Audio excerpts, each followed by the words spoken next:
Paris, capitale de la mode. Y compris pour Kate Moss. À 20 ans, la jeune femme a un agenda surbooké, gagne 15 000 $ par jour, mène une vie entre champagne et jet lag et fait les titres de tous les plus grands magazines de mode. Dès le début, elle travaille avec les photographes qui comptent et qui vont permettre son accession au rang d'icône.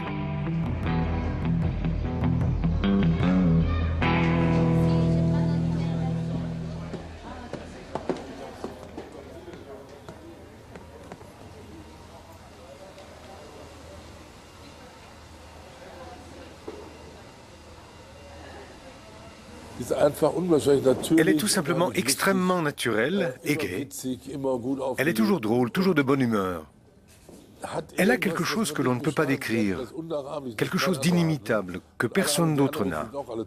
Les autres filles sont toutes formidables, mais Kate a quelque chose en plus. Je ne peux pas décrire ce que c'est. Elle a, comment dire, Kate est cool. C'est bête à dire, mais elle est vraiment cool.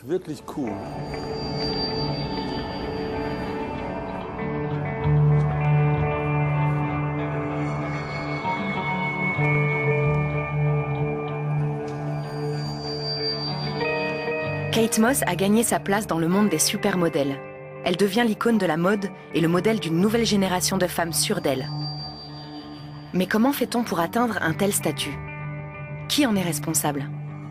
Le mannequin ou l'industrie de la mode? La personne ou la mise en scène de son apparence?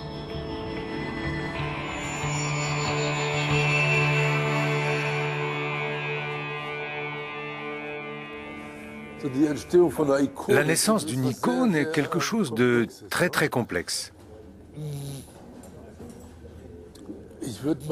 J'aurais tendance à dire que les icônes elles-mêmes n'y sont pour rien. À un moment, on atteint un stade où les gens font de vous une icône. Et une fois que le mouvement est enclenché, on ne peut plus l'arrêter. C'est quelque chose que j'ai observé chez moi avec ma propre carrière. D'un coup, les gens se sont mis à parler de moi. Je n'y croyais pas, je me disais que ce n'était pas possible. Je n'avais absolument pas l'impression, et c'est toujours le cas aujourd'hui, d'être ce mec exceptionnel que les autres décrivaient.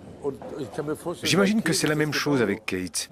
On se retrouve hissé au rang d'icône et une fois que c'est lancé, il n'y a pas de retour possible.